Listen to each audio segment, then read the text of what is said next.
Right. Without further ado, I think we can start.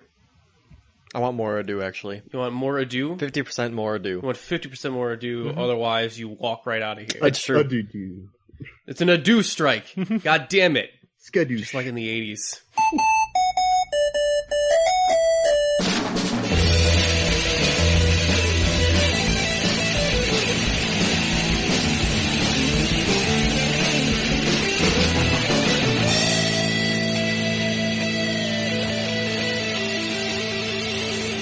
Hey Travis, have you done the I'm a Leg cold open yet?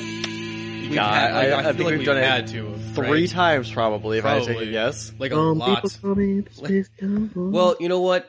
Let's switch it up. I'm an appendage. I'm a long extended appendage that transforms into a lion bot. Whatever that sounds like. I'm talking about a lion dick. Yeah, it does. I think we sound should like probably it. just stick with I'm a leg. Yeah, we'll stick with it. It's cliche, but I like it. That's a lion. Oh my! Oh, lion. Oh my! I didn't know Sulu was on the podcast today. Oh my! Don't decay. Can I polish your lion butt, if you know what I mean? Anyway, who's talking about polishing lion bots? It's me, Nick, the Merc with a mic, and my fellow apologist, Travis. Yeah, we were recording this whole time. Oh yeah, we're recording, Justin. This is all going in. None of this is getting edited out. Oh boy. Which also, by the way, hey, I'm Justin. How you doing? Yeah, so Justin was nice enough to join us again for the news of the week, and of course we have to talk about the trailer. Yeah, of course, the big trailer for this week. But the reason we are talking about lion bots and their metaphors for dicks is because we're going to be talking about season 4 of Voltron today. Sub-season 4. Yeah, and these seasons, man, they're getting shorter and shorter. I'll tell you what. Like, last one was 7, this one was 6. Pretty soon it's just going to be like 1 hour movie of Voltron to finish it off. The new season of Voltron is 1 episode long. Deal with it. They come out every other month. Well, geez, when we're trying to catch up on Gotham and they're like 44 fucking minutes and 24 episodes. We knocked out Gotham, in 2 days? Or no, we knocked out Voltron in 2 days? Oh, no, this one we did a sitting. Did we do it in 1? I thought we did it like no, that's right, we did. Couple. Yeah, I think we did it in 2 days, but we actually had to do it in 2. Nice. I need to catch up on season 3 then for Gotham, because how far are you guys in now? Man, how far are we into Gotham? Gotham? Well, let's see the here. number of episodes, but we're at the point where there was this crazy penguin. March of the Penguins. Yes, March of the Penguins. Okay, so you're probably around the halfway point of the season, I would say. I think we Little are. under. It felt kind of like a season. It felt like a mid-season finale. Yeah, because so I think I know where you are now. But hey, you got some good stuff coming up. That March of the Penguins thing that Penguin pulled off with his men. That might be my favorite thing. That was fucking rad. Like I was I know, just it's like super goofy, but it's hilarious and awesome. Like it is like I'm like, oh my god, this is so ridiculous, and this is like this is actually like a plan that doesn't really make sense on a lot of levels, but it's a plan that lets me see a bunch of people dressed up as penguins. It's a decoy plan. It's nothing that unusual. It's very comic booky. That's what I'll say. Oh man, it is like if there's one thing about Gotham is that like every once in a while I'm like, oh yeah, I read this in a like a 60s or a 70s comic. Like this was. And again, that's why I love it. One of those it is a comic book show. The other ones are trying to be realistic, and sure, there's a market for that. But it's kind of nice to see a show that says, you know what, this is how comic books are written, so we're going to do a comic book thing here. So yeah. I mean, I actually do appreciate that. Like if that. I don't know why, like, I like Gotham. I think Gotham might be my favorite superhero show now. Yay! I mean, I'm not, we're only a couple. Have you, Justin, let me ask you this. Have you caught up on the CW shows? Not even close. Not even close? Okay. Like, I know all the storylines because I followed the news stories, but I haven't watched it since. Like, I saw Flash season 1, Arrow season 1, and that's about it, actually. Yeah, well, we'll wrap that into like fall TV when we get back. Well, let me just get through the announcements real quick. All right. As always, if you'd like to help out the podcast, you can always give us a review on iTunes. Give us a 5-star review. That would be most helpful. Helps us with visibility and that sort of thing. You can write whatever goes in that review box. I will read whatever it is on the air, word for word. If you want to, write in your own March of the Penguins plan, or I'll narrate it like Morgan Freeman, I will. Just let me know in the stage direction. I'll totally do it. The Penguin is a majestic criminal, one who glides through the glaciers of Gotham like the relative ease. Something like that. Watch him overact the way he is meant to. It is beautiful. The in a penguin's way. the penguin and his father are a dynamic duo. Watch him cock the shotgun in a beautiful, beautiful dance. But you can also follow us on Facebook at our Facebook page, Unapologetic Geek Out, or our webpage, unapologeticgeekout.com. You can email us at unapologeticgeekout@gmail.com, or you can follow us on Twitter at UGO Podcast. So with all that shenanigans out of the way, should mention that as you are listening to this, we are, or should be, Hopefully. at Anime Fusion in... Well, actually, if something were to happen to us where we wouldn't be at Anime Fusion, you probably also wouldn't be having this recording up either. No, I probably wouldn't have it up because I'm probably already editing on it now on the drive up to Minneapolis. Or not Over. up, over. To the side? To the right. To the left, Shifting, to the left, listing lazily right, to the left, I to the think. right. I'm always saying up or down because we live in Wisconsin. That's usually our direction. It is. We don't really go up that much. But we're actually heading pretty perpendicular this trip. But yeah, we're going to be there. It's going to be fun. We're doing, of course, the trivia contest, and we're doing like anime pitch. That's Yeah, I think right. we're doing anime. Trivia contest and anime pitch. And you can look at it, like, I'll make sure you guys are updated on our Facebook and our Twitter and stuff about the times and where we're going to be. I'm pretty sure it's Saturday morning and Friday night are our panels and stuff. So definitely say hi to us if you see us there. And, or if you have met us there and you're just checking in, hi, nice meeting you. Future you. Man, aren't you handsome? I wish our past selves weren't such dicks. I know. I mean, we'll talk to him. But past Nick is just man, he's insufferable. Incorrigible. Incorrigible. No, incorrigible. Right. That's the proper definition. Try to say it right. All words are made up. Shut up, Justin. Language is a construct of human society. Exactly. All right. So with that out of the way, how is everybody doing? Pretty good. Although I've been playing, getting into Guild Wars again. I have a dirty phrase for you guys. Are people still playing that? Dirty. Oh, I love this game. It just came out with a new expansion. Okay. So, but I have a really dirty phrase for you guys. Are you ready? All right. Timed MMO jumping puzzle. Wow. That is awful. That sounds like unpleasant. It is very, very unpleasant. Yeah, I don't like that at all. Those are just words that just don't go together. No. It's kind of gross. I've got like the penguin and subtle, just like not things that do not go together. Go together. How about you, Justin? How you doing, my friend? Doing pretty well. I did a midterm yesterday, and that was intense. Let's just say that. I learned a lot about law and media relations and private individuals and public figures and but on the flip side, I got to rent South Park: The Fractured Butthole. Butthole. Yes, but it's pretty good. I mean, I'm only so far into it right now, but let's just say this: if you play the first game and you like the first game, this is more. So hey, there you go. It's more the same. They have a slightly new fight mechanic. They have, now it's all superhero themed, and it's pretty much more South Park, just like you want it. So There you go. Yeah, well, Halloween is coming up, and I should say that it's actually it's going to be exciting for me because we got our project that I'm pretty sure we can finally. I'm actually going to make the announcement here. We're actually doing another podcast. We are? You've been on like 3 episodes of it. Oh, yeah. We're actually going to be starting our own other dedicated Pod Against Evil podcast with us covering episode by episode Stand Against Evil. That will be coming back in November. But we're doing a pre-recording episodes for the first season, all 8 episodes. And we're going to be doing that with Les Weiler actually joining us for some of those. Nice. The TV dude himself.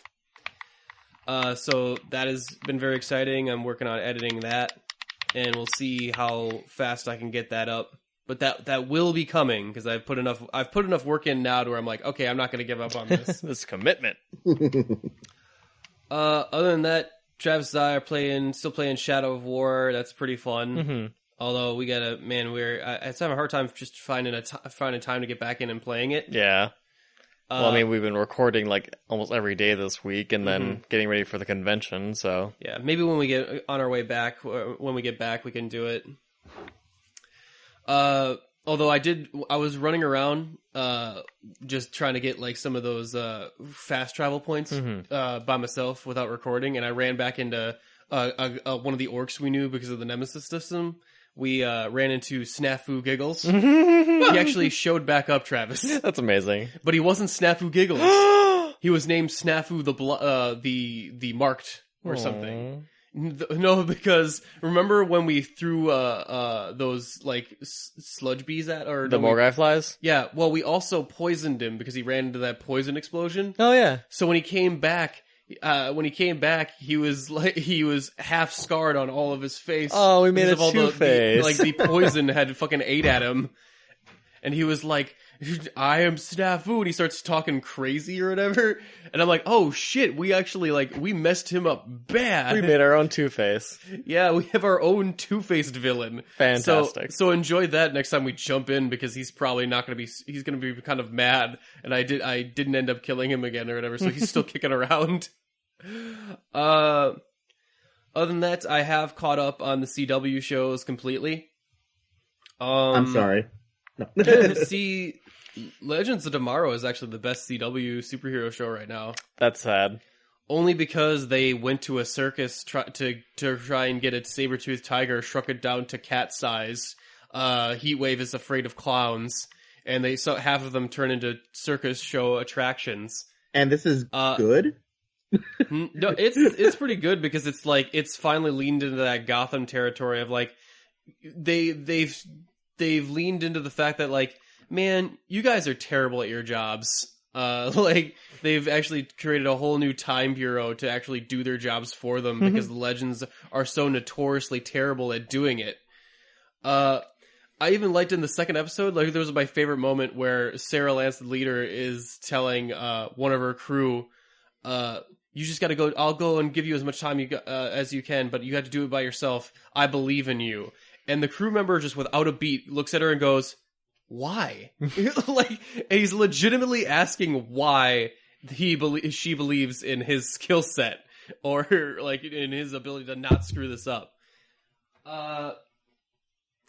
Supergirl is still a little angsty in episode 2, and it's got to get rid of that, because that's not what that show is about. That used to be my favorite CW show, but she's all still really angsty about Mon-El, who is a guy I literally cannot remember what he looks like. Pasty white boy. I'm trying to picture him right now, and all I'm getting are images of Jai Courtney and Sam Worthington. So 5 and 7, huh? Yeah, just and I can't and the show is treating it man, remember Mon-El? He was such a big character. I'm I never really liked him at the points when I did remember him. He's left so little impact on this fucking show. What else? Flash is back to being silly, pretty much. So that's pretty cool. That's an improvement. Mm-hmm. So that's pretty fun. I haven't caught up on Arrow yet, but Arrow can't even do it, can you? I think they outed Green Arrow, the mayor, Oliver Queen they've outed him as the Arrow again. The mayor is the Green Arrow sort of thing, and I'm just oh. Wait, they've done this twice before. Once in the beginning of this beginning season, and I think in season 2 or no, at the end of season 3 or whatever, when Roy had to switch places with him or something. Oh yeah, yep. I don't know. I feel like season 6 of Arrow is man, we've done everything we can with this guy. We've copied all of Batman we could, and we have no idea what to do anymore.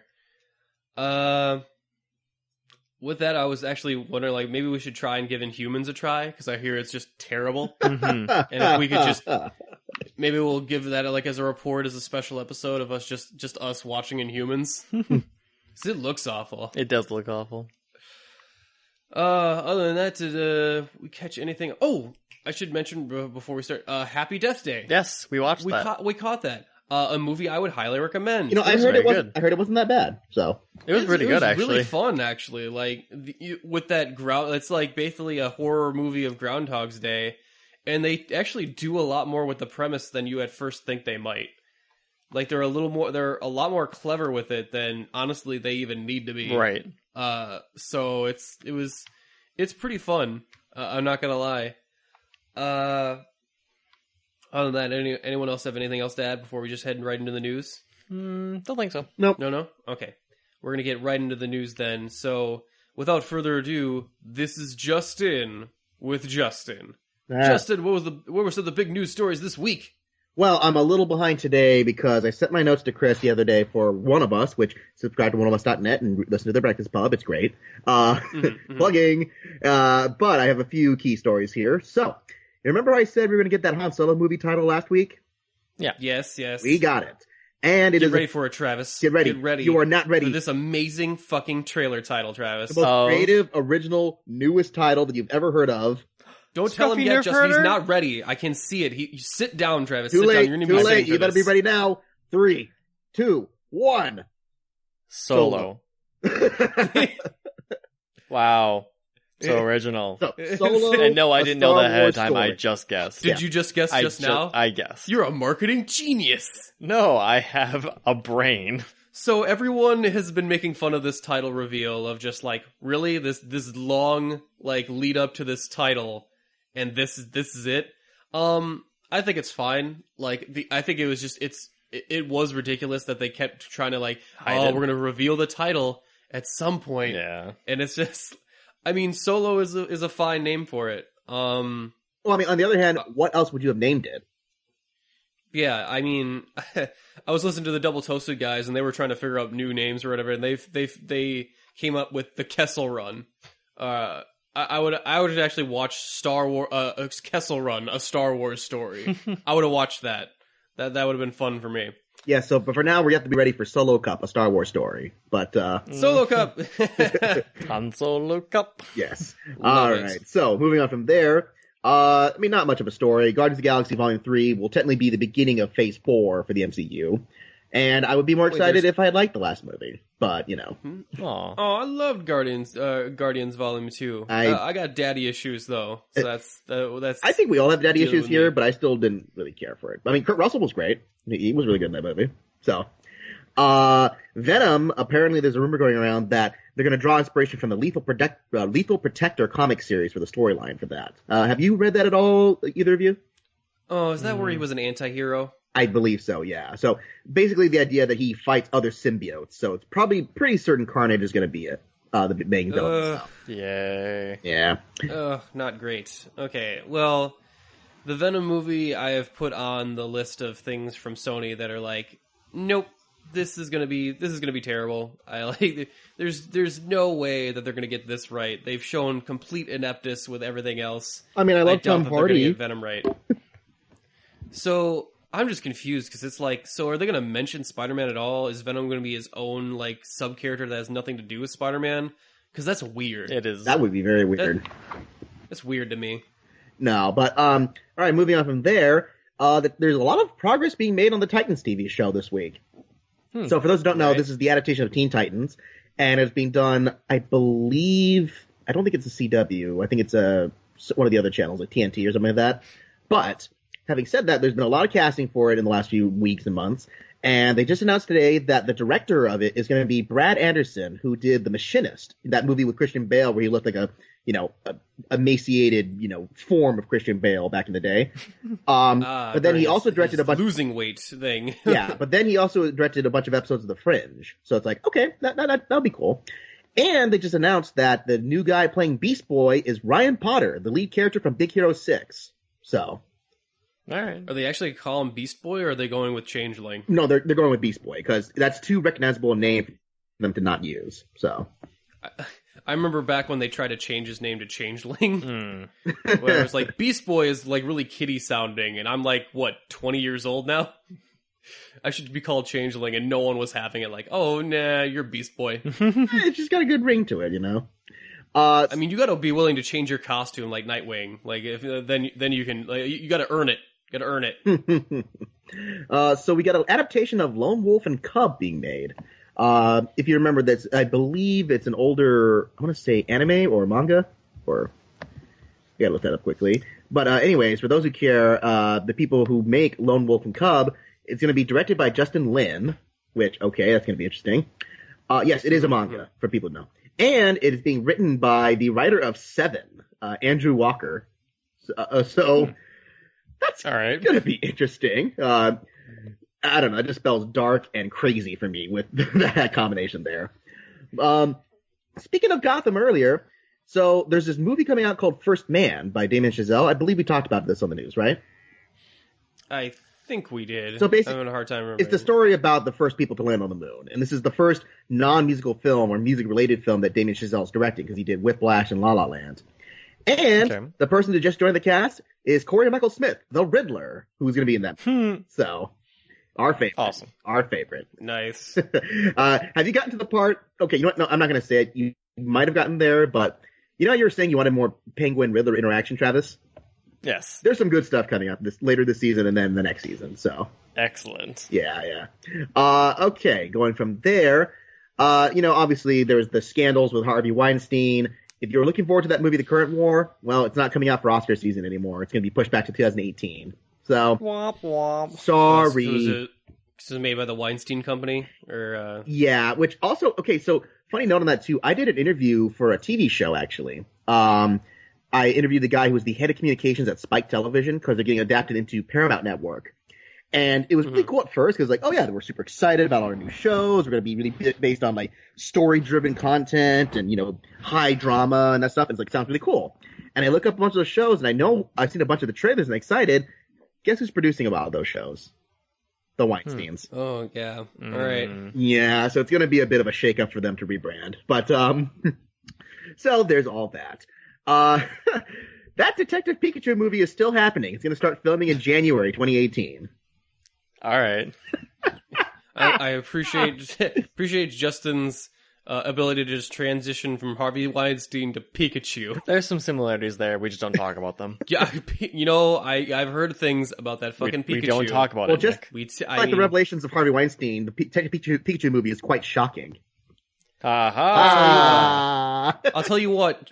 Charmander said he didn't know about it, but it was previously stated saying that he knew that Pikachu would have done that again, so now he's caught in it too. Netflix was totally innocent though, so. Anyway, Netflix. What they did to poor Jinx. Okay. I don't even want to go there. Mr. Mime saw it all. Netflix is going to spend $8 billion in original content next year. They're really trying to push their movie market because they want to compete against the theaters. So there's going to be a lot more movies, a lot more TV show, and a lot more debt for Netflix. So. It seems to be working out for them though, because they more and more we're getting like talk and buzz for these Netflix movies. We just talked about Gerald's Game for a Netflix and Kill. It's true. Yeah. I mean, they're off to a slow start, but a lot of studios get to this point where we haven't hit like that Oscar winner just yet, but we're getting there. We're getting closer. Once they do, they're pretty much going to just start rolling. Yeah, probably.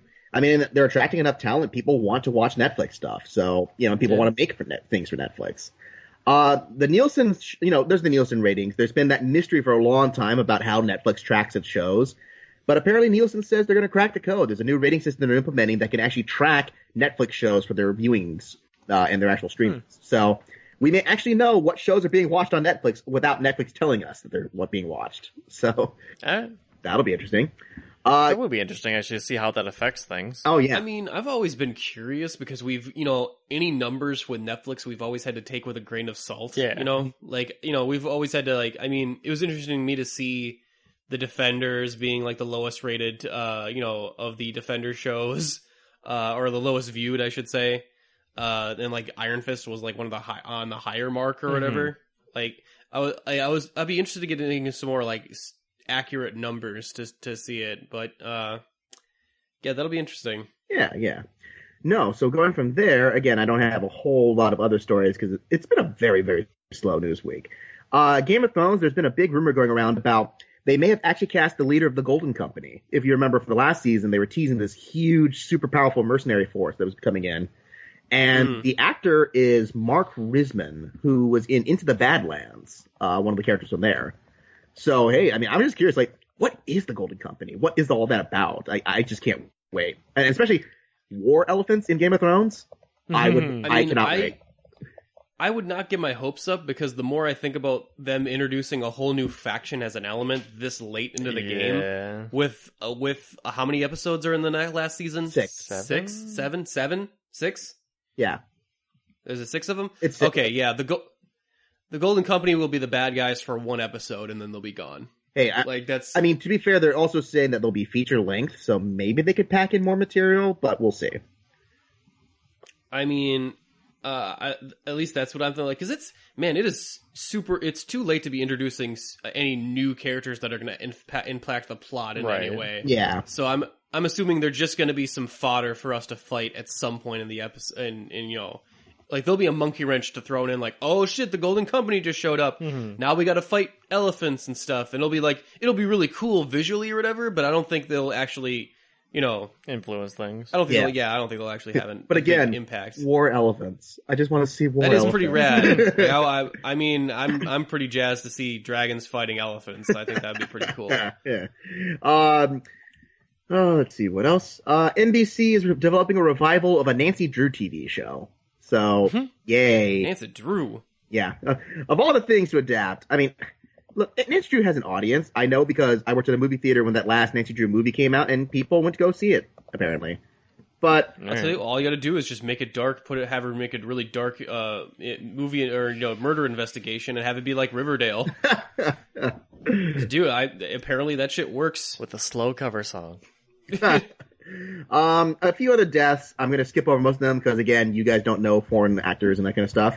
But one guy... no foreigners over here. Yeah. I mean, one of the guys from the Trailer Park Boys died. I didn't know who he was, John Dunsworth. But the one that surprised me only because I vaguely remember the character from Game of Thrones, but I definitely remember a character he also played. This guy named Roy Dotrice. And he was the pyromancer from Game of Thrones Season 2 who introduced the wildfire as a concept.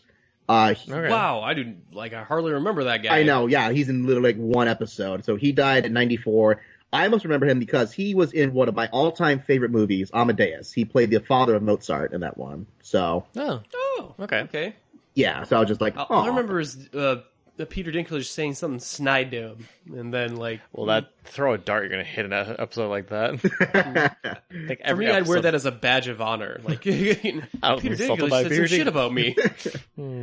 So that Punisher TV show actually has a release date now. They just released a second trailer, like literally out of the blue today, I think. And yes, if you're waiting for us to give that trailer a watch, it is a recut version of the previous trailer. There is new content in the trailer, but like there's new content in it, but there's like nothing like I'm just gonna basically repeat what I said about the previous trailer about being excited for it. But they did release it. It's November 17th, right? As the drop date. Yes, indeed. I'm just glad they're not teasing us anymore. Just like, yes, thank you. I think they're planning that specifically for Thanksgiving. You know, like people will be off of school and work. They'll have Thanksgiving breaks for colleges and that kind of stuff. So why not enjoy some turkey, some family members, and Punisher? Well, I'm just shocked because that'll actually be I think it's the week after DaishoCon, right? I think it might be the week after. And usually when we go to DaishoCon, we always have a Marvel Netflix show to binge. Because we had Luke Cage the last year, and then the previous year we had Jessica Jones. So it was like, what is it? 17th, you said? Yeah. That's DaishoCon? First day. Damn it! Again with this. Why were we even like worried about like, man, I wonder when Punisher is coming out. I don't know. Pick the DaishoCon day. Which day did DaishoCon start? That day. That's like the third year in a fucking row. Oh, all right. Well, we're gonna have to get a late jump on Punisher probably. Yes, indeed. They also say, I mean, this is hearsay from Kevin Feige, but apparently a female Thor movie is not out of the question. So whether it actually will happen or not is something to be said. But I mean, from what I know in the comics, the Lady Thor run has actually been fairly well received. So if it's an excuse to bring back Natalie Portman, I'll watch it. Sure, why not? Out of all the diversity, like the people were getting upset about the forced diversity of Marvel or whatever. I never minded it. I thought most of those characters were actually really cool. Like, I actually like Riri Williams, Miles Morales, Lady Thor. There's a couple other ones too. Yeah, and that's the thing. Like, I never balked at the idea of having, diverse characters in it. I think it was just the problem that why not just make original characters? Why do they need to be Iron Man and Thor and this stuff? Because you can't sell an original book with an original character anymore. But that's the problem. They're so afraid to sell. Like, why do they not learn? Like, this Marvel. I mean, technically, she's a new version of Marvel Girl. I mean, or Miss Marvel, Captain whatever Marvel. kind of thing. Captain Marvel. Thank you. But she's an original character, more or less. She's got a unique set of powers and original backstory, and she sells really well. She's a very popular character now. And who knows, after she does well as Miss Marvel, as Kamala Khan or whatever, she might change her name and actually move into her own book with a different persona. But as far as moving a new hero with a new book, Deadpool was like the last one to actually kind of do that. Like, almost. Well, I mean, he didn't even start his own book. Like, wasn't he introduced through someone else's comic? Yeah, and that's really the only way you can get is, like, if you get super popular as a side character, maybe you might get your chance at a feature book. But even then, he only got popular because he was so goofy and different. I mean, so the diversity thing with me, I would actually be, because they've actually done this before. Like, they were actually more, especially DC, when they used to replace people like out of the blue, like Barry Allen and Hal Jordan both got replaced by Wally West and Kyle Rayner, and that was like the status quo for a while. I think like the thing with the Marvel is just that it feels like, well, we have these new guys, but the old guard are still kicking around the background, and we're just kind of waiting for them to, take the mantle back at almost any point. Yeah. But yeah, I wouldn't be up for a Lady Thor movie, because the Thor movies, it does feel like they might be kind of running out of ideas what to do with Thor. Yeah. Because they've already started. So I hear the new one is the best one yet, which is probably not a hard bar to clear, in my opinion. Mm-hmm. But yeah, because the first one, I actually like the first one. I think it's really fun. Yeah, but it's a good solid movie. A lot of it has to do with, I thought a Thor movie would never work, and the fact that it's like, whoa, and this working at all is actually really surprising. Thor: The Dark World is like probably like the second weakest out of Phase 2, because Iron Man 2 still exists. Yep. Or was No, but Iron Man 3 was good. Oh, you mean Phase 2? Yeah. Okay. Yeah, I would say that. And I mean the new one, while it does look fun, and I'm really excited for it. They did team him up with Hulk and make it a much more humorous tone, because I feel like they don't really know how to do like a serious Thor movie, because like Thor's a little silly, so we're gonna go a little silly with it. I don't know. I think they realized that dramatic Thor really wasn't working. It was like, yeah, what do people remember about Thor? The really funny parts that he's in Avengers and all the other movies. Well, I think they just keep teaming people up would be fun. Like, I want to see a him and Doctor Strange movie, like an actual full-on movie. Doctor Strange will be in Thor Ragnarok, but like just a full-on movie with them teaming up, going on a mystical adventure. Yes. Okay. Yeah. I would actually like the team up movie to catch on, because I feel like that would be really fun. Yeah, like like sub-genres of the Avengers kind of thing. Yeah. I mean, I wouldn't mind to see Spider-Man pop up in more of the movies at all, like just to catch him up on like exposure, if anything else. We still kind of saw the same thing in Spider-Man: Homecoming, where Tony Stark was in a bunch of the movie. Sure.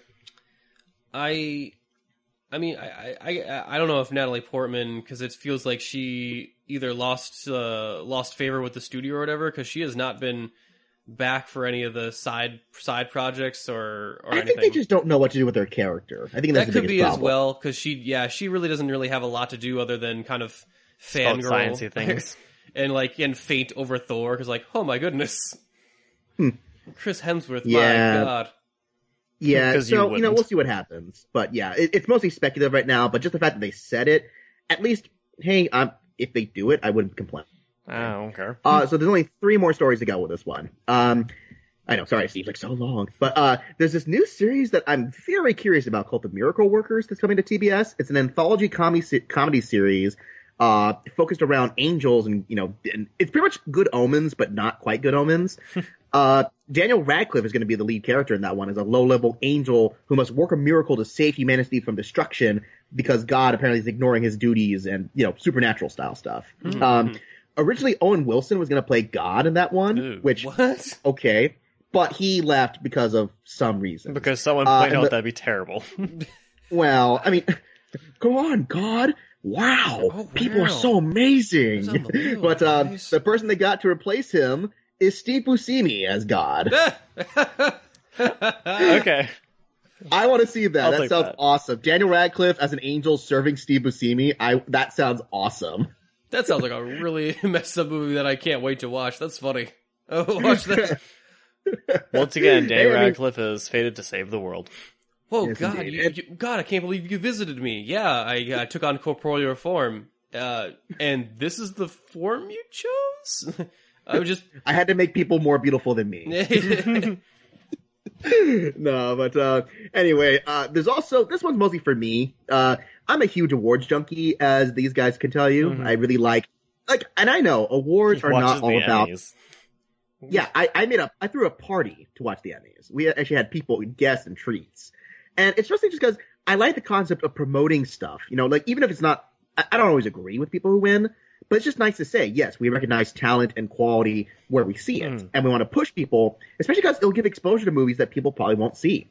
And for the Oscar season this year, the first awards event has just occurred, the Gotham Awards. They're kind of this, they're basically a halfway check of the year to see, okay, based on things we've seen, what's hot? This is the stuff that's...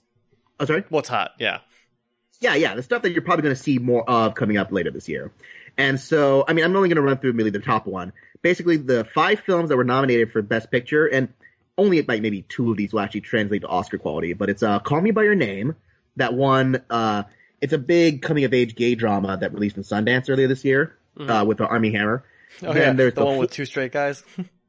Yes, indeed. The Florida Project, the one with Willem Dafoe in that hotel in Florida, which looks really good, even with, I know Double Toasted's review was kind of meh, but almost everyone else has loved this movie.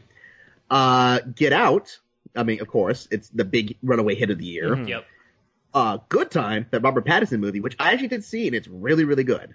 It is quite the good time, I must say so myself. I heard that. It was Robert Pattinson's probably best performance.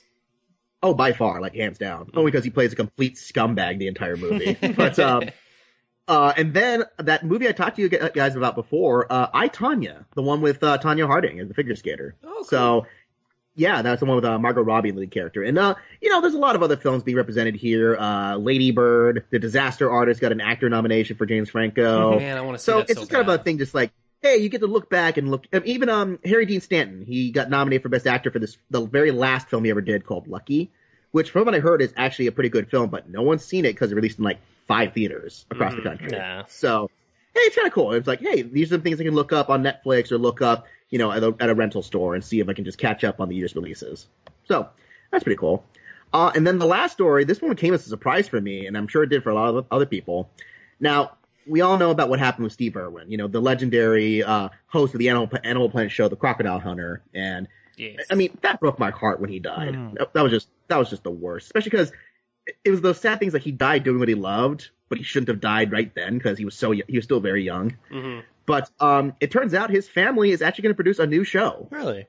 Wow. Well, I know Yeah. his daughter still does a lot of conservative stuff, doesn't she? Conservation stuff.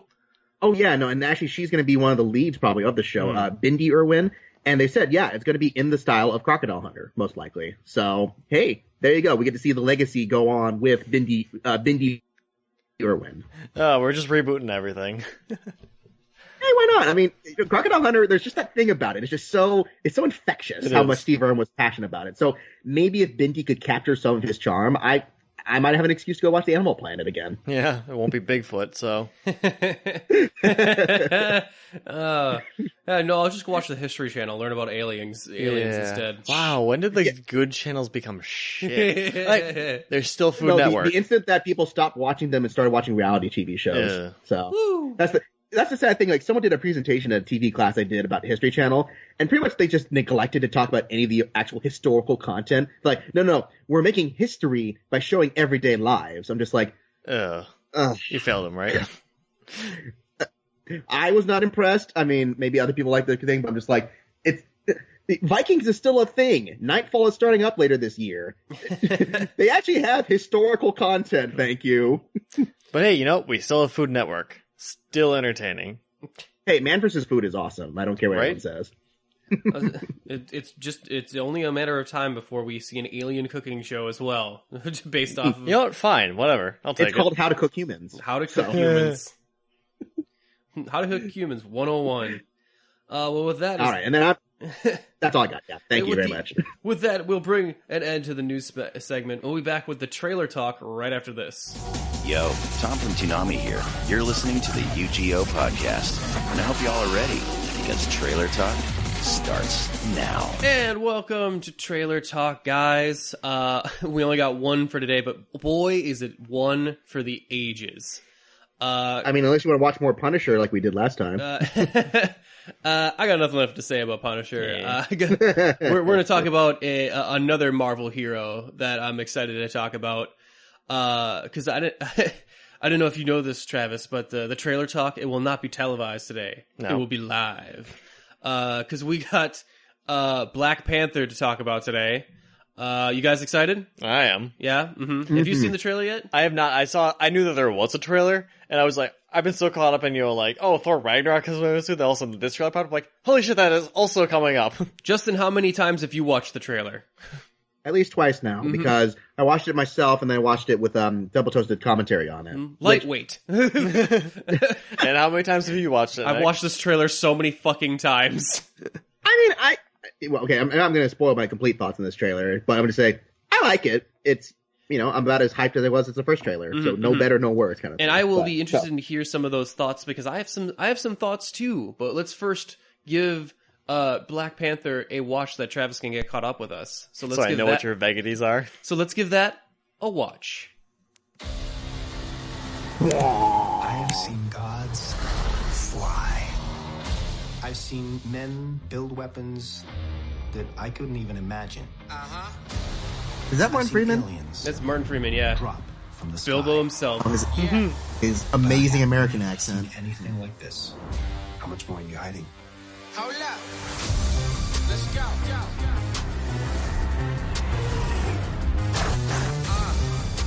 We are home.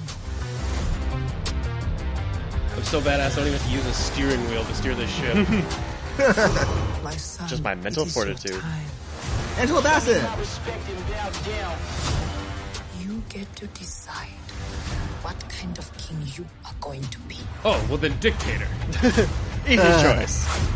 Don't freeze. I never freeze. Bitch, please. Why is it always, when there's a black lead character, there's rap music? Or, hip-hop music? Now, what's this guy's name? Killmonger? Killmonger. Oh my god, that was... So there's Killmonger and then a man. I was hoping I was just remembering that part.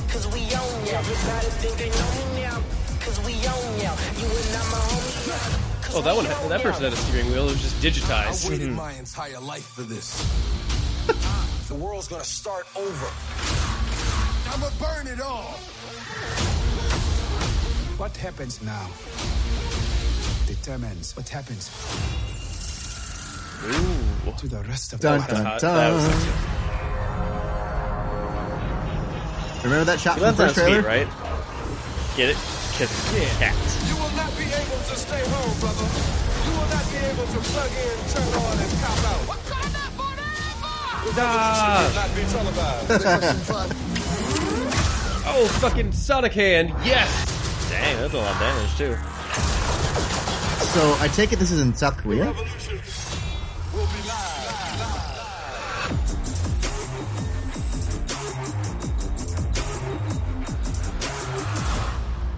The trailer for the Black Panther. Wakanda forever! Oh, man. So, as three white guys, what did we think about this trailer? Awesome. All I can say is, I kind of feel bad now for that Annihilation film, because it was trying to be the best movie in February, or at least the one good movie in February, but Black Panther is coming out in February, so... Yeah. Oh, sorry, Annihilation. Well, you got the big blockbuster film, then you got the arty movie. So, there could be room for two. There could be, but the general rule of February does not care about genres. Alright, so, yeah, this trailer, like the previous trailer, it just has this slick nature to it that's really cool. So slick, it doesn't even need steering wheels. That, and it has like the imagery is super awesome. Like we've never seen Wakanda in the live action before, so it's really It neat. looks very Guardians of the Galaxy. Yeah, it is like it does feel like you're in another planet or whatever when they go through that dome, and it's like, what the fuck is this place?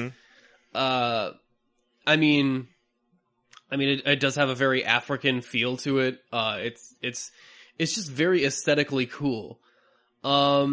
Now there is a couple things if I want to nitpick at all, but like so we have what's his name playing the villain Killmonger? Michael B. Jordan. Michael B. Jordan. He's got the cool transition with it when he armors up. He's got like it fades off of him. Yeah, like that's Which pretty is something cool. that's not canon from the comics. Yeah, he's his character doesn't have like a Black Panther costume. It's kind of like more of a spiky thing. And I'm not 100% crazy about there being just an evil Black Panther. it kind of seemed like there was more than one suit, even. Yeah. Yeah. I'm just kind of like, oh, really? So that's it? Like he's Not gonna very have. unique. Well, it's, I mean, we pretty much made African Iron Man. That's what it feels like. Yeah. You know? And there's a couple other things like I'm not super jazzed about like the Black Panther has like this kind of purple digitized thing on his armor or whatever, like this energy thing. And I'm kind of like, the reason I like the Black Panther suit so much is that it's very minimalist and slick. Yeah, it's very looking. sleek. I guess they wanted to get the whole thing like Wakanda's so advanced they can like materialize armor across people's bodies. Yeah, you know? and use like nanites and stuff. And I'm like, okay, I get that, but also it makes him a lot like Iron Man. Mm-hmm. Like it makes it look a lot like the Iron Man suit assembling on itself. Like Yeah. maybe it's even more advanced than the Iron Man armor because like even the Iron Man armor can't, disassemble on like a molecular level. That'd be pretty cool. But yeah, I'm not like I guess I'm just like the villain, like especially for these first movies, the villains always have to be a dark reflection of the good guy. It is a pretty common trope for these movies, yeah. I mean, it's the same reason we always get speedster Yeah. villains in the TV series of The Flash. Is like those are Well, it's funny too because they had to put in 3 villains for this one because it's not just Killmonger. Yeah. They also have what's his name, Andy Serkis as the Claw. The Claw. Ulysses, whatever his name was. this fucking Yeah. Sonic hand, and that's which his is gimmick. awesome. Is that he's a dude who lost a hand and now he's a bad guy. But Mhm. and then you have the character who will not be named but actually is named the Man-Ape in this one, which is Winston Duke's character with the giant freaky mask and that stuff. It's like, okay, so I guess you don't want to call him Man-Ape because that sounds ridiculous, but Yeah. I mean, you got to do it with a giant tribal monkey monkey mask on. Man, we don't want to You already call anybody crossed that Man-Ape. threshold. That's a little weird. Let's get that Killmonger guy in here. Much more. So Yeah, much you're more right. subtle. Let's show them what the original costume looked like for Man-Ape. Then you can see how ridiculous it looks. I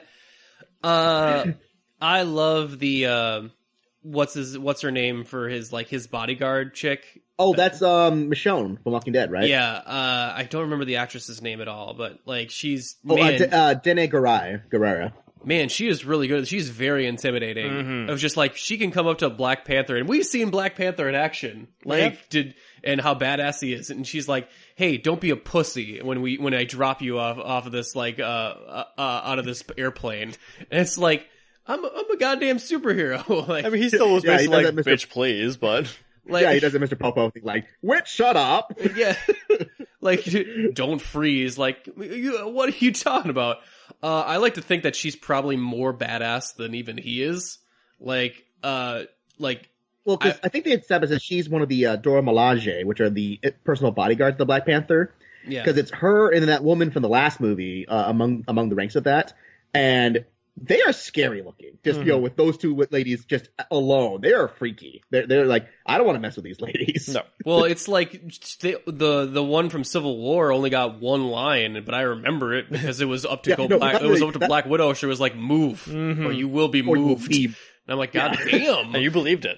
She's usually gonna take her out. Okay. And I loved Black Panther's response to that. It's like, as entertaining as that sounds. I'm just like, oh, jeez. Also, I love his accent.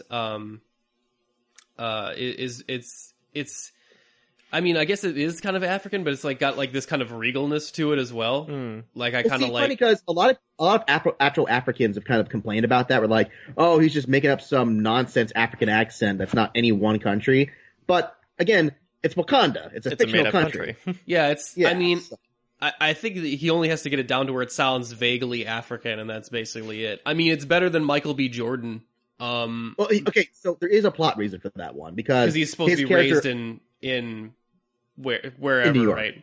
In New York? In New York, yeah. Okay, cool. Yeah, so they established that his family got exiled from Wakanda, and then he was raised in New York, and then came back to Wakanda.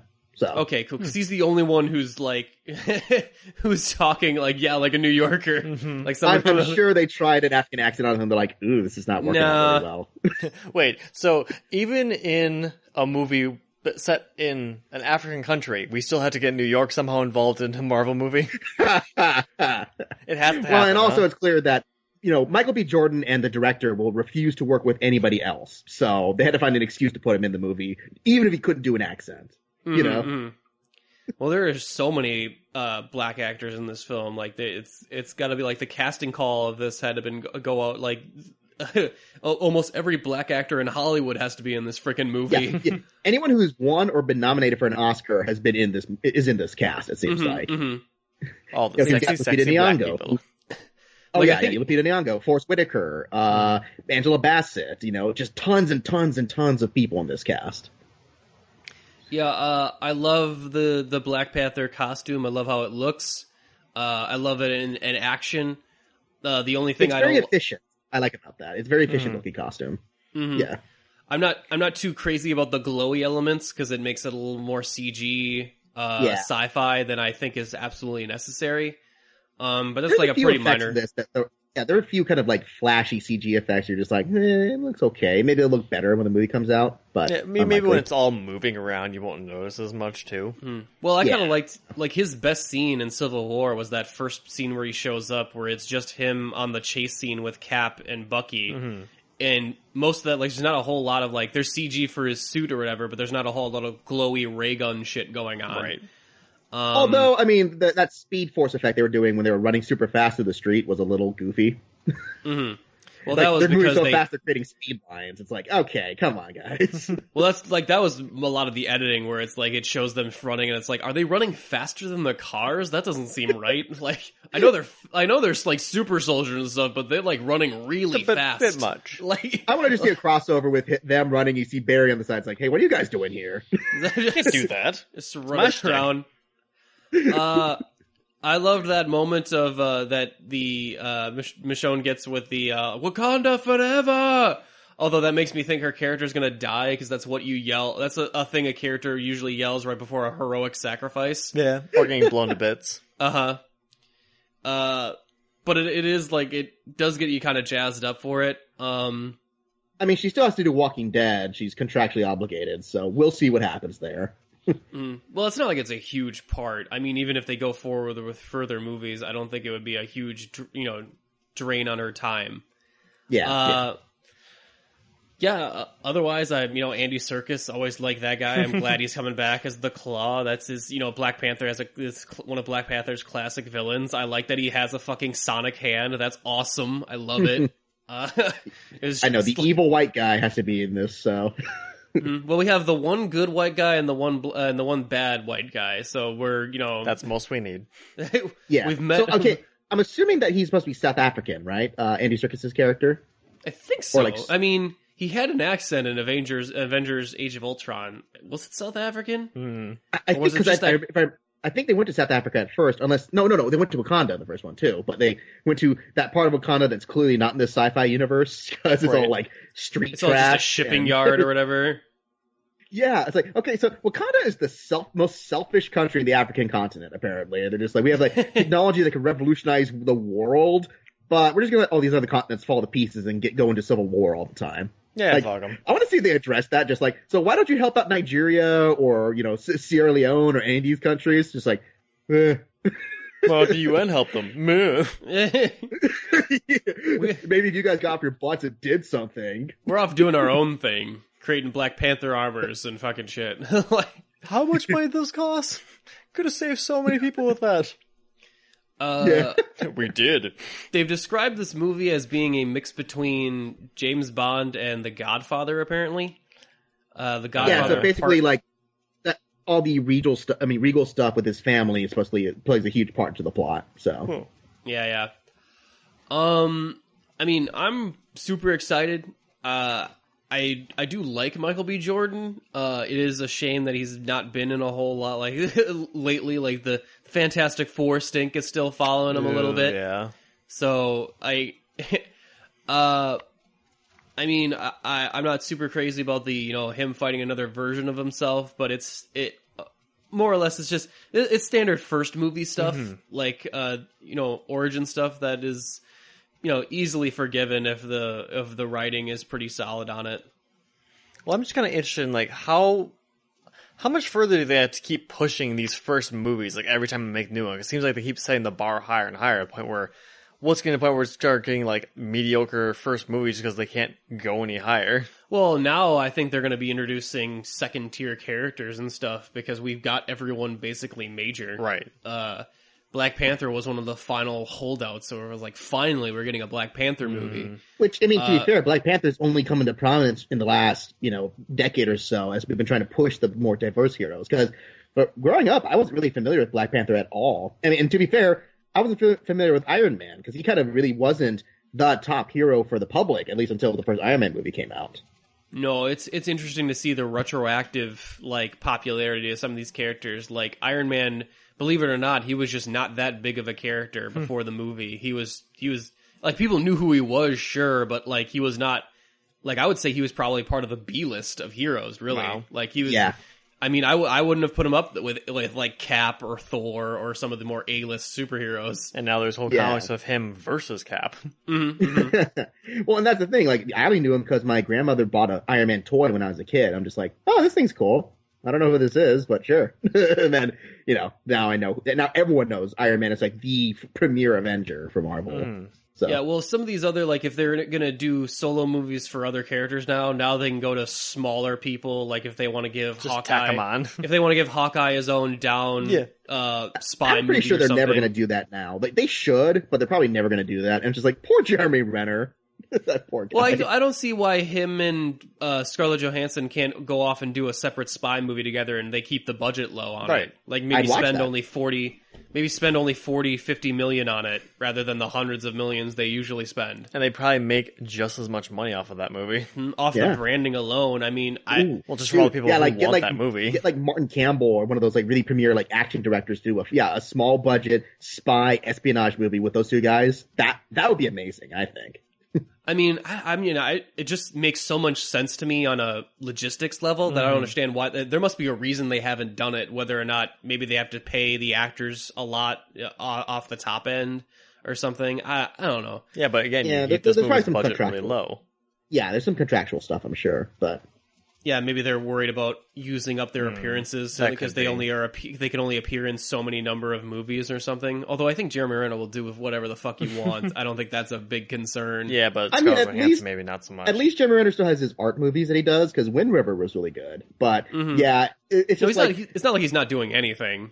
yeah. So I don't know. But he back to seems Black like a guy Panther. who likes to do everything. Yeah, but Yeah. Black Panther, you need to go big on this one because he's a fucking prince or now king character. Whoops. And He's it's the also king of a representative fucking- to have a big black ensemble superhero film. So there's no way they're going to skimp on putting money into that. So Yeah, and he runs his own fucking nation that is a futuristic like pocket dimension. Like it's so technologically advanced and it makes everybody else look like they're decades behind the curve. Right, like even Iron Man is like, oh, well, you're maybe catching up to us.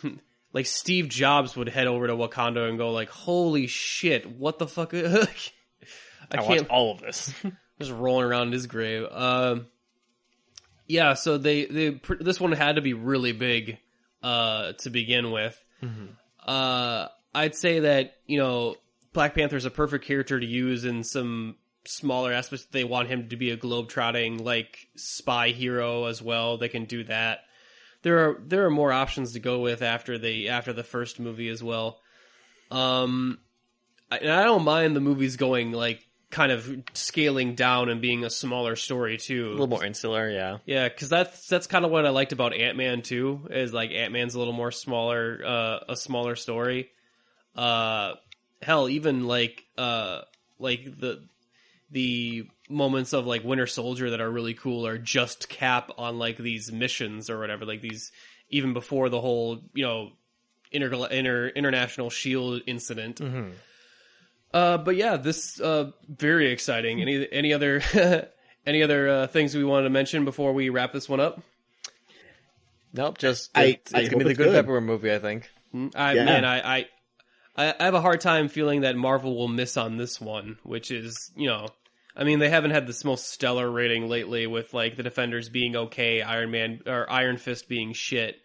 Well, I mean, that's the TV shows too, but I also do think that their movies can range from being really, really good or really, really mediocre, which is almost just as bad where you're like, yeah, Doctor Strange, it's not that I dislike that movie, but I wouldn't say it's like my favorite Marvel film, kind of thing. So here's that one I think is just the steeper competition, and I really like Doctor Strange. No, I liked it, but I'm just saying, like, that's the thing, like, they don't make really bad movies, but I think it's just as maybe disappointing when you say, like, I liked it, I can't really say what my favorite scene was in that movie, kind of thing, so...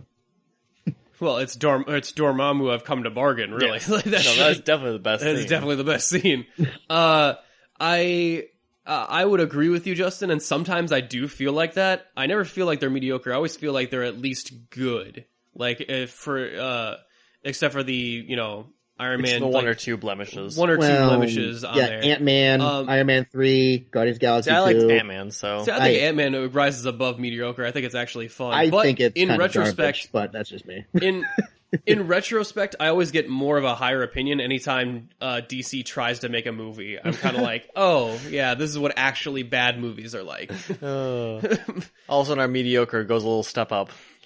Yeah, well, I think, you just get used to the Marvel level of quality of just like, this is their standard level, and you're waiting for it to kind of rise above. Mm-hmm. But DC is just there, it's helping the curve. For Marvel, at least. But anyway, yeah, let's wrap this one up. Wakanda forever! Wakanda forever! Woo! All right. And with that, we're going to take another small musical break, and we'll be back with Justin thing. And we'll be back with some more robotic cat people. Back to this with our Voltron review. I don't know. That was a weird segue. Let's just go into the musical break. Segue out. It's a catastrophe. You will not be able to stay home, brother. You will not be able to plug in, turn on, and cop out. You will not be able to lose yourself on Skag and skip out for beer during commercials because the revolution will not be televised. The revolution will not be televised, will not be televised, will not be televised, will not be televised. The revolution will be no rerun, brothers. The revolution will be live. And welcome back to the UGO podcast. Voltron talk time, Travis. I thought we were some of the Avengers, not the giant cats. Nope, different assemblage required here. So yeah, Yumi caught up on Voltron season 4. Yep. Didn't take us very long. No, it's shorter. 6 episodes. Dang. So how are you liking these shorter seasons, first of all? Actually, I think I kind of enjoy them a bit more. Yeah? I think anything that allows TV shows to switch up the format to what we're so used to of these 24 episode runs of 44-minute shows, I think it's an improvement. Yeah, I mean, they're short episodes to begin with, too. Mm-hmm. And they actually give us they move the plot forward pretty significantly as well. Yeah. Well, the status quo from the first episode is completely different by the end of the episode. Right. They switched it up quite a lot. So a lot of shit actually changes throughout these 6. There's quite a range of show like tones. Mm-hmm. There's like a filler episode which is actually really entertaining though. Yeah, with the whole like Power Rangers light show thing, recruitment show. We have the finally we get a resolution for Pidge's character arc with her brother, which it's a little dark, which was pretty cool because it goes to a place where you're like, man, for a Dreamers show, they're really selling me that this could go in a very dark direction. Well, we've also watched Troll Hunters, so. So like the fact that I thought it was going to even go that way, go a certain way at all, was very interesting. We should start off with the first episode though, because I feel like the first episode really sets the mood for the rest of this season. Well, it's the status quo shifter. And again, it was like I was not enjoying the first episode, kind of like I was for like for the previous season. But by the end of the episode, I was like, oh, they're actually gonna stick with this, because the first episode is Keith being the leader. Keith? Well, he's supposed to be the leader, but even in this first episode, they've really ditched that. He just didn't do anything for it. Well, the last season was all about him becoming the leader, right? And that was the point where we were like, okay, yeah, I'm not for this. Well, I didn't like how it happened, but I actually liked Keith being the leader and Shiro being his mentor. I still didn't really like it. That's a more interesting role for Keith to play then, because he's not just angsting in the corner being the angsty guy. And that was the role I was really getting sick of Keith with. I'm like, okay, we need to do something with Keith. So I get why they made him the leader. Which is fair enough. They did it in a really fucking ham-handed and clunky way. But I'm like, no, I get this. I understand this. Which is surprising to me that they dropped it as fast as they did in this season. Which it kind of makes the last season even a little rougher, because then it's like, oh, so this whole thing. So this really didn't need to happen. Almost. Like, I feel like they dropped it because they kind of like, I don't know if they kind of realized like they didn't want to use Keith as the leader anymore, or if they wanted to. It actually seems like we're almost in the minority of how many people don't like Keith. It seems like most people actually do like him. I don't understand why. I mean, it's not like I hate him, because Keith as himself as a character is fine. It's just that the writers keep writing him in to be more important than he actually is. Yes, that's a very good way of putting it, I think. There's nothing really wrong with him. He's not like a jerk. He's not overly unsympathetic to any other characters. But he just doesn't have a lot to him. He's pretty bland. No, he's Cyclops, only he's not a good leader. He's Mako. Yeah, and it's like, him being mentored by Shiro was actually one of the more interesting elements of the relationship.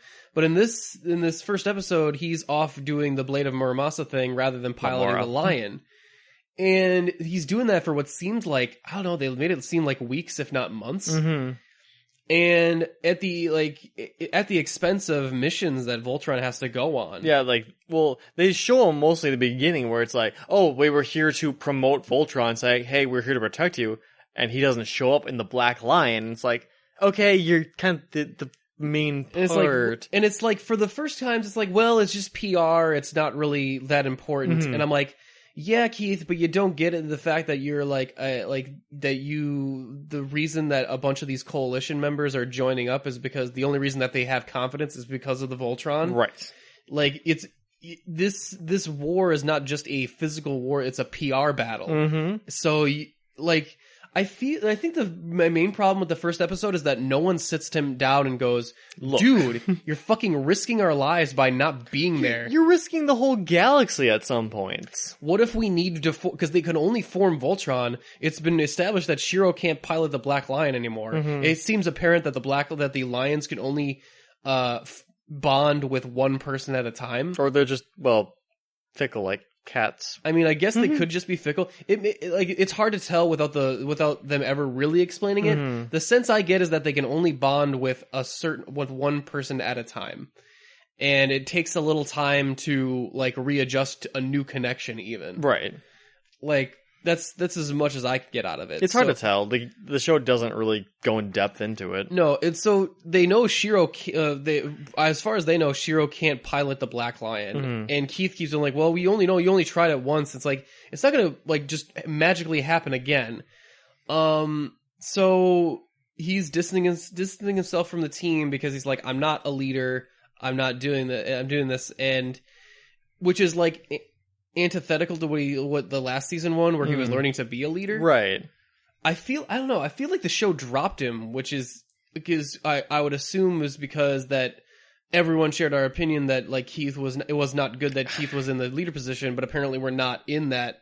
That wasn't the popular opinion. I don't necessarily know how many people liked him as the leader, but I do know he's actually a pretty popular character. Mm-hmm. So I don't really know on that part.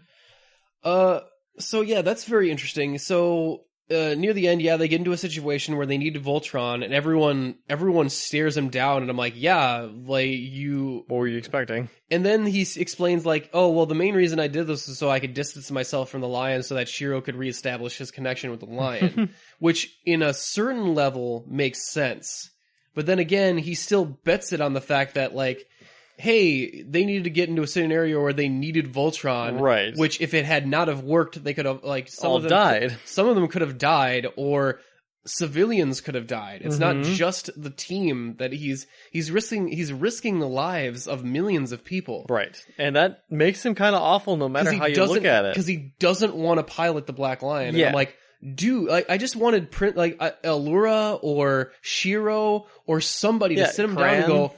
Or sit him down and go, suck it the fuck up, you big fucking crybaby. Yeah, it's like, you may not be the leader, you may not want to be the leader, but we need a leader, and you're it. Congratulations. And as far as we know, you're the only one who could pilot the lion, and we're not willing to risk millions of lives on the off chance Shiro can pilot it. Yeah. So... Yay, Keith hating! But then again, I thought like, oh, well, they'll just have that happen so that it's a antagonistic thing for the team, so that two people could possibly pilot the lion, so that ultimately Keith can pilot it at the end. But no, they ditch Keith. Yeah, no, almost the whole season. In fact, he basically like, no, actually, I did this all so I could go do my own thing, and I'm like, you know, it makes you a dick for doing it. At the same time, I'm kind of glad you are doing it. It totally works for me as well in the show because it gives me a chance to miss Keith. Mm-hmm. And without Keith around, you get his role his role was to be kind of one of the straighter characters to kind of bounce off of. And it's like, okay, yeah, this gives me a chance, if not just to miss him, but just refresh and reset on Keith. That way he has an excuse to come back, like later in the season, come back more, like, you know, trailblazing, more experienced.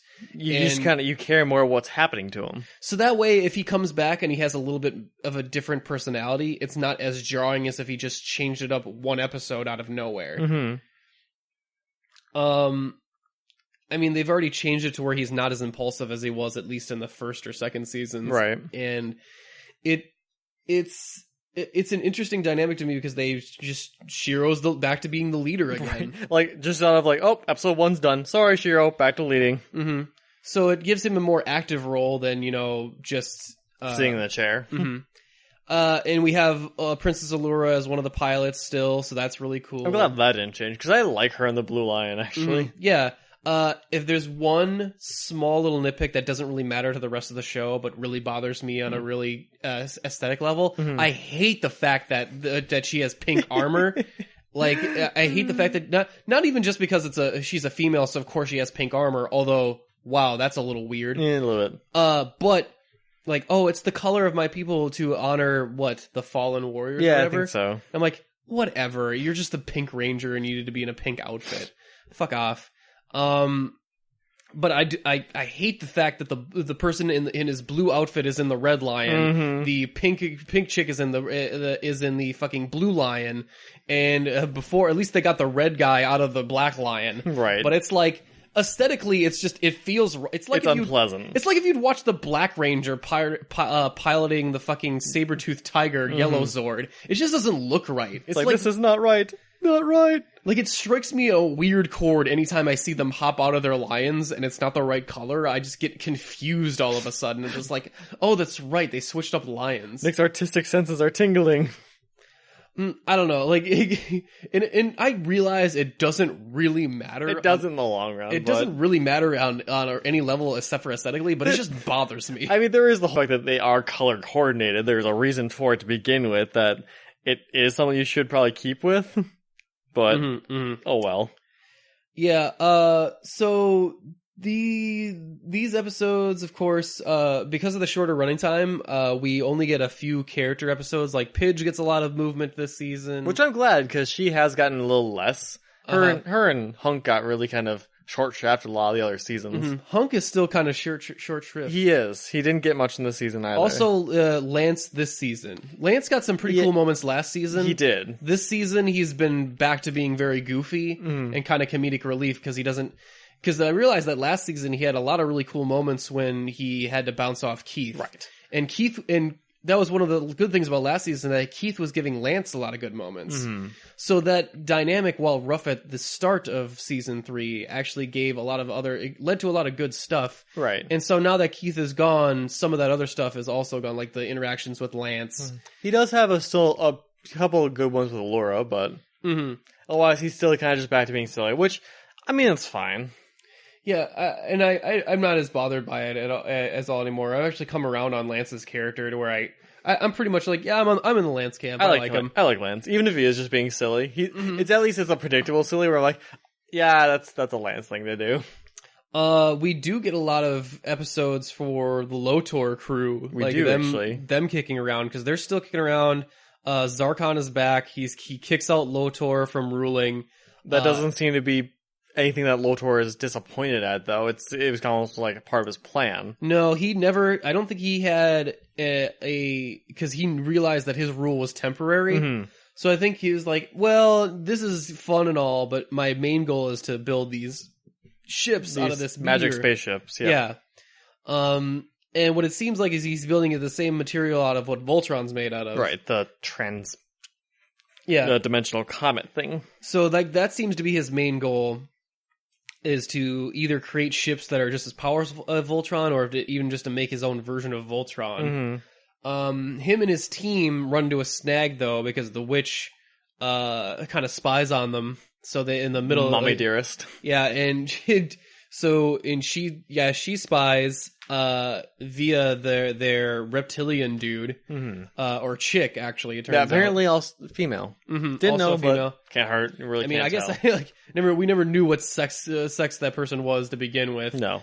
But she had a name, and apparently, because as soon as Lotor figures out that he was spying on some sort of magic or mind control or whatever, murders the shit out of her. We don't even found any backstory about her whatsoever. She's just this faceless character that, you were spied on using her, so she's dead. I'm like, yeah, and if there's anything that bugs me about that too, is that the Lotor's crew, as much time as we get to spend with them, the only person we ever really get to know very well is Lotor. Right. Even his second in command, who seems conflicted about her loyalties to Lotor, is like, I know nothing about you. I have no idea what your deal is. I can pick you out of a crowd. Yeah, well, because they're all very distinctive. Also all the art design, the designs for the characters, all very distinctive. Yes. They're hard to run into someone that looks exactly like another character. Everyone looks even the different aliens, normally it's like, this is the standard alien race, and, there's a bunch of people in the background that look exactly the same. Just cookie cutters, yeah. Yeah, everyone has a very distinctive look in this, so that's pretty neat. I like the Pidge episode too, because it did prove like there was only like 3 voice actors in that entire fucking episode. Once John DiMaggio shows up, I'm like, oh, okay, well he's probably another voice later. And the third time he shows up, I'm like, okay, what are you doing? John DiMaggio is a great voice actor, but you can't use him 3 times without me fucking noticing. They disagree. Like I know, like his voice, he didn't change his voice that much for these fucking characters. It's still clearly him. Also, that might have been the best fucking hand-to-hand fight with Pidge and her brother. Yeah, that was pretty cool. Like that, the hand-to-hand fights in the show, because again, they're the guys who made Avatar: Last Airbender and Korra. Like that fight really did remind me of like a later season of Korra fight. It was pretty impressive. Where the animation is just like, oh my god, this is fucking gorgeous. To the point where I actually like those hand-to-hand fights way better than any of the giant robot fights. Well, the thing is that they also do happen more often in this season, so yeah, I'll take it. Because the giant robots fights, I feel like they've kind of gotten to the point where like, well, Voltron will, blow some stuff up. They have some new weapons to use now. Like, I like Hunk's, like, giant fucking cannon, shoulder cannon. Like, that's always pretty rad when that shows up.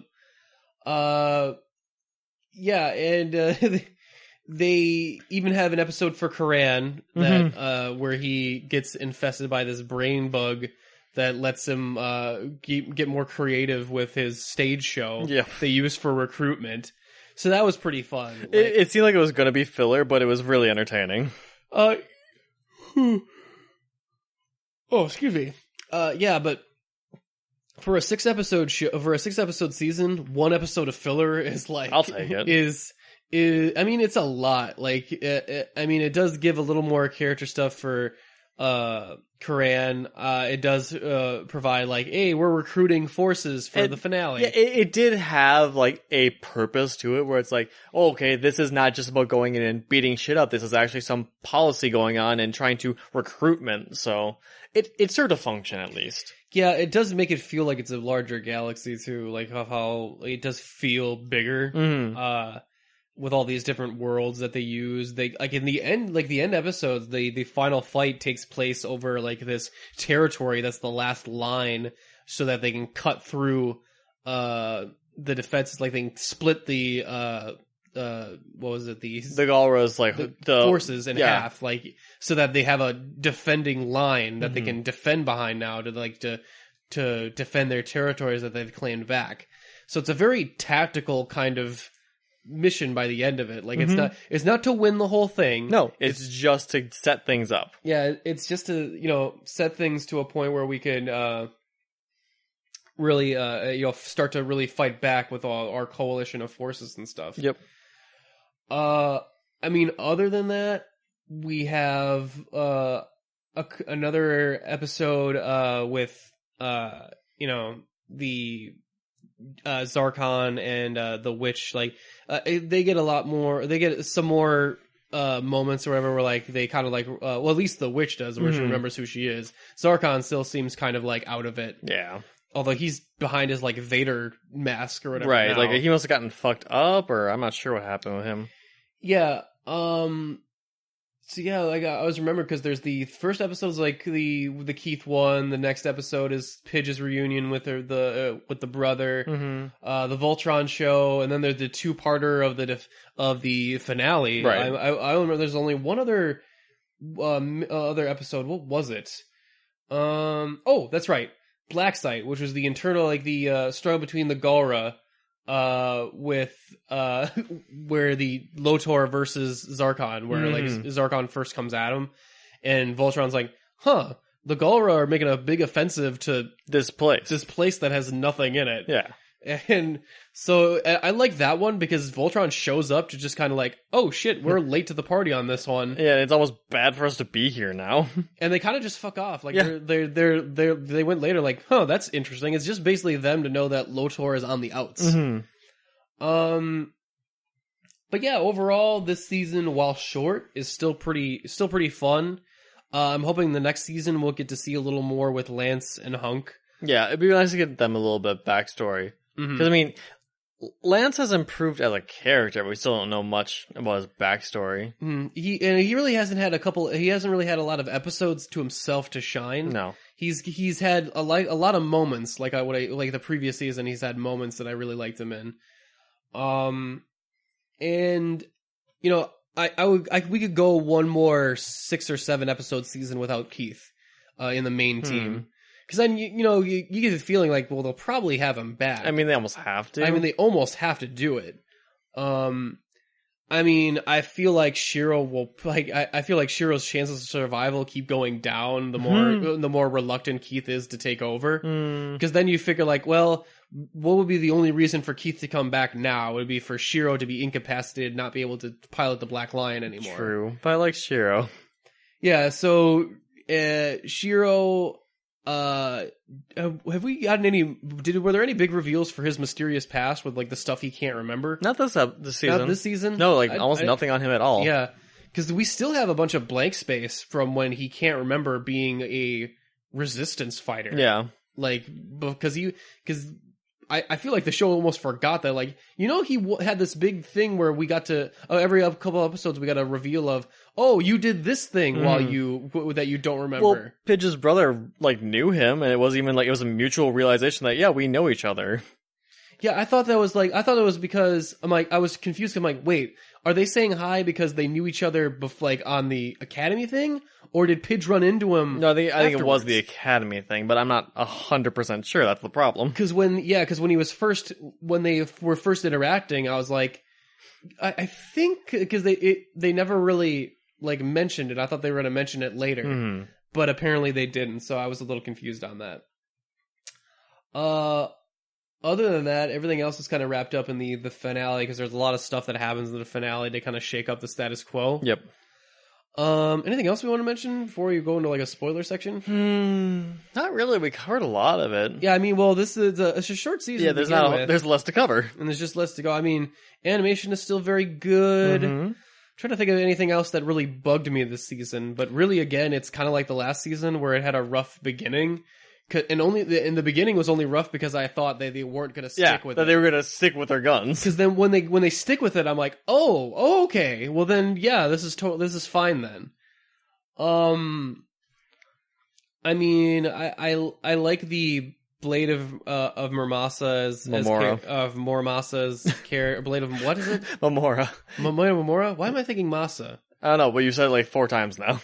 Muramasa's a blade or something. Yes, that is a blade, correct. Maybe that's why I'm getting the blade of blades. The blade of blades, all the blades.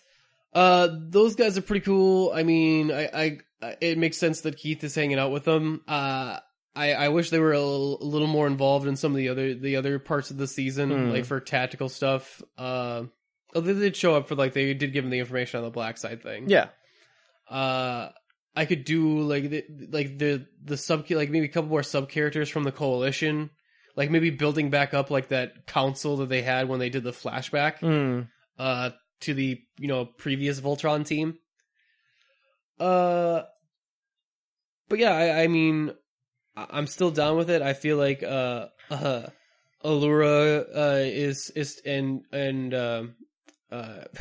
I just had his Corinne are still pretty fun. They have a whole episode with trying to learn what a cow does. That's right, that happened. That was really weird. They were okay with it until they found out where it came from.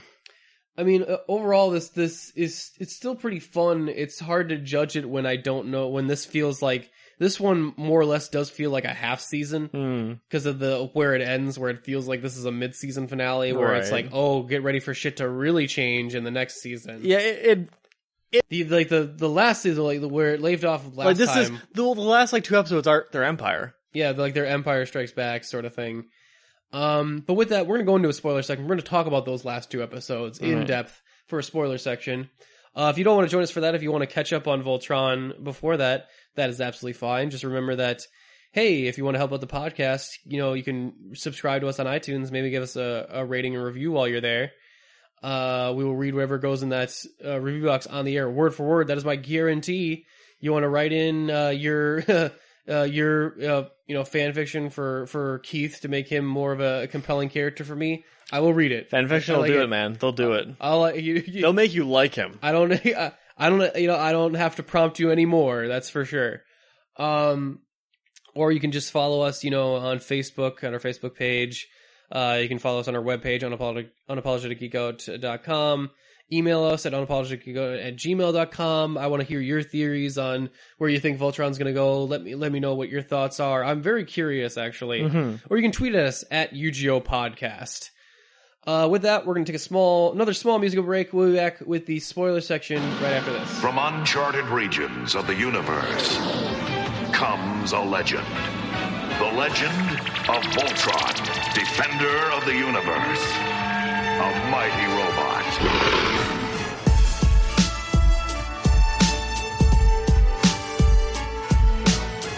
All right, and spoiler section for Voltron. Season 4. Season 4, yes. So we're just going to run through the last 2 episodes here real quick. So the team decides to take on this planet that is the last Galra occupied planet in this line of defense that they've got going. So there's this big multi-stage plan that's actually pretty cool and pretty much goes the exact way that they think it's going to go. Yeah, because apparently the Galra also have Star Destroyers. Yeah. So they have these big ships, like these big armada ships that are also like big guns, like they're big naval kind of ships actually. Yeah, like, basically.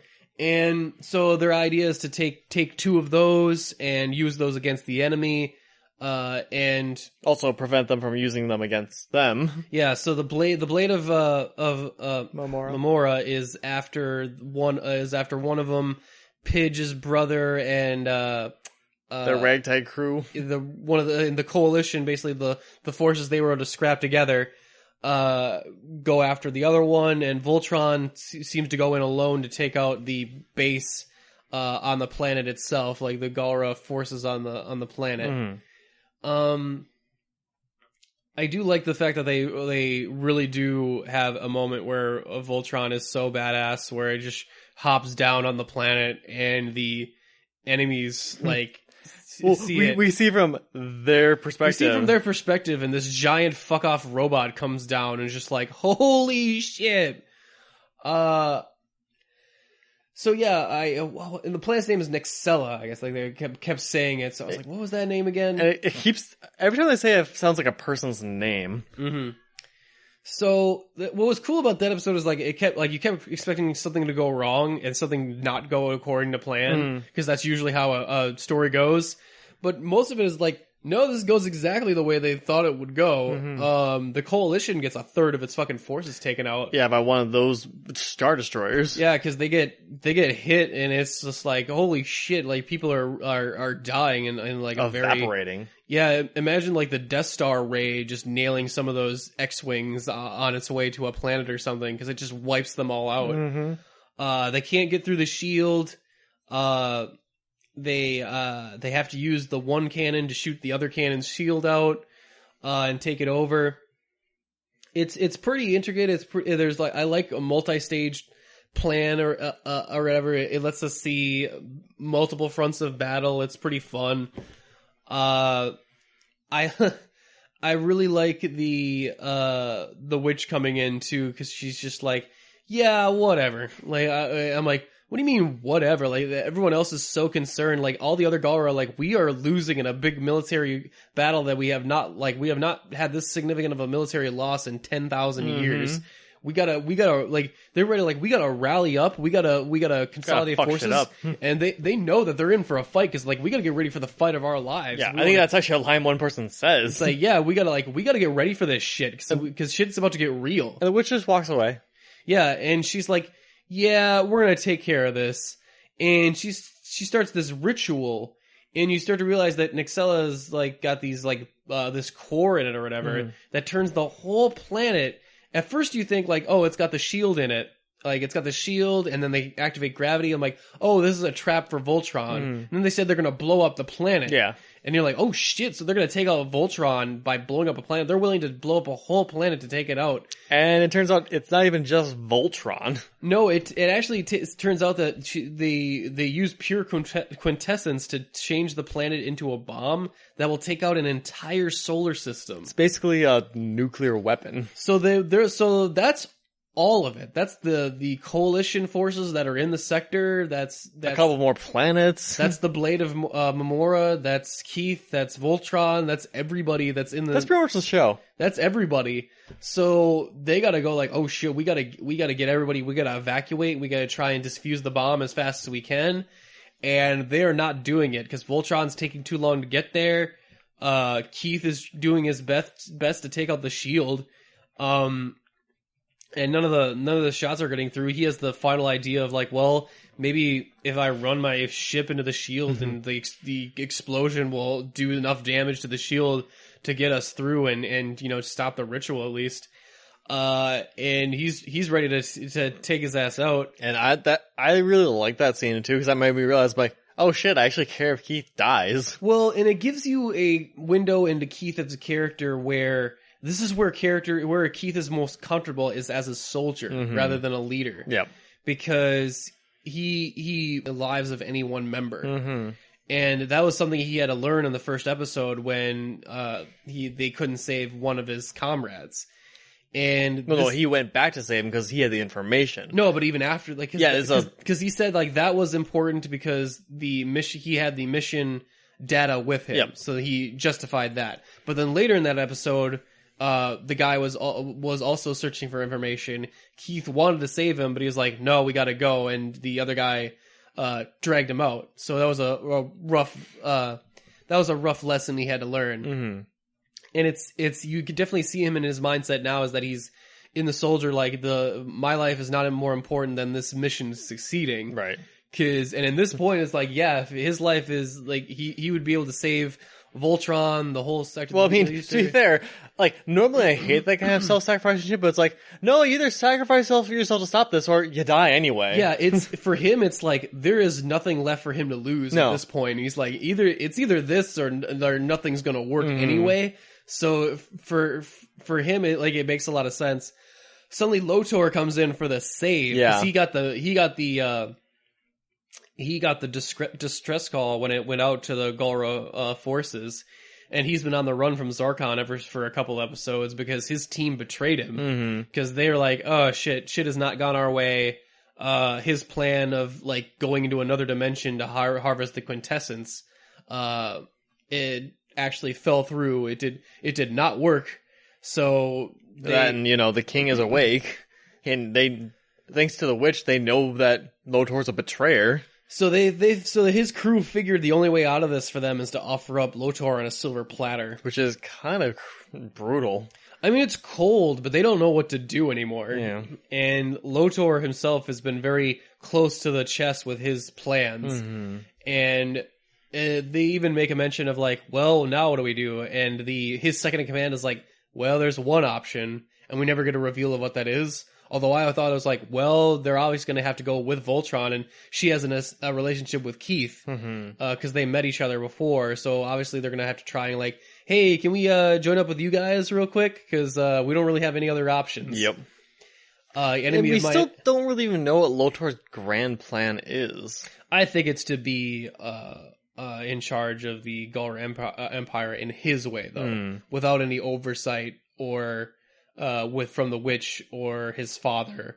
It would have been easier to assassinate his father then. Mm-hmm. Well, I feel like because his idea of military conquest with those ships especially are like that. He wants to be one of the more powerful forces in the universe, I think. But his idea of ruling also while he was in charge was very effective.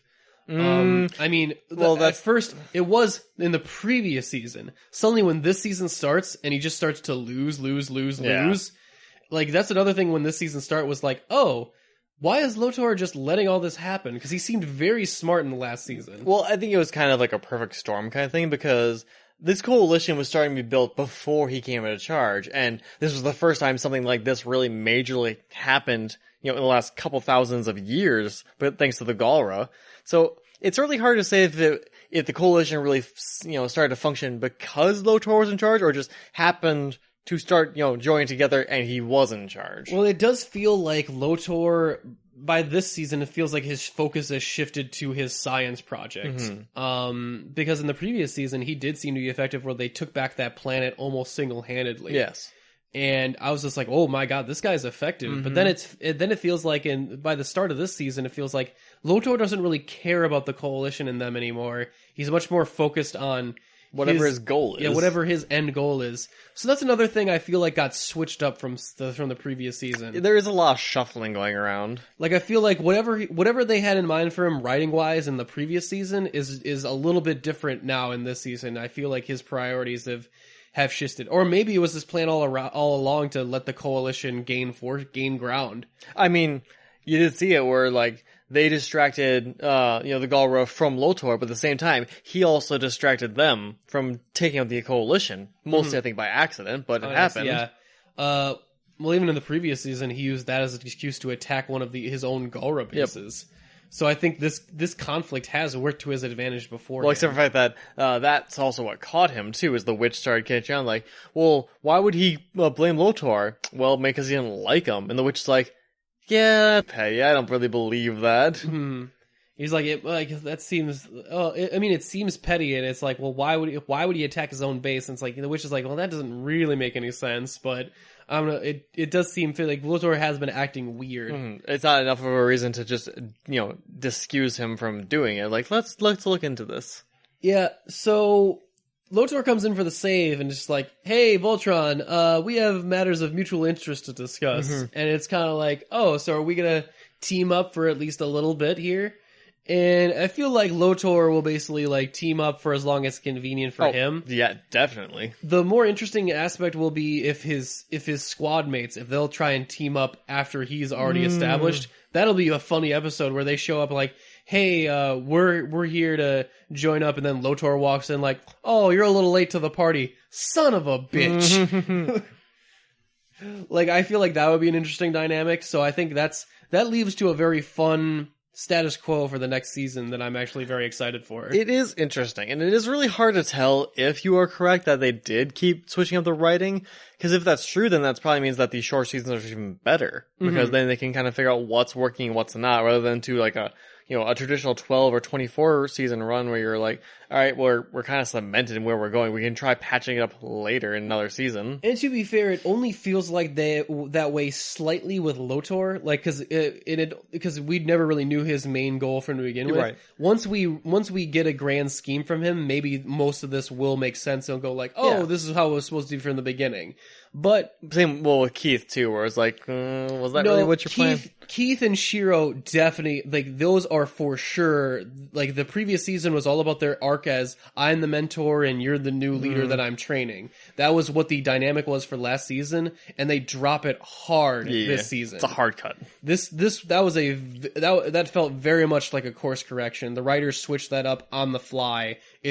At least to me, because that did not feel like it was planned from the very beginning. Like, it's not a very easy glide in. No, this feels like we don't want Keith to be the leader anymore. What's the fastest way we can get him out of the leader seat? Because without killing him, because this is not like, for whatever reason they must have felt like that was not working.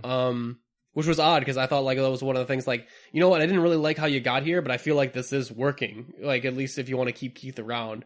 It's not like Shiro doesn't work as the leader, but I don't know if it works, surprisingly more. I think it'll definitely do better for Keith's character to leave for a little bit. Yeah.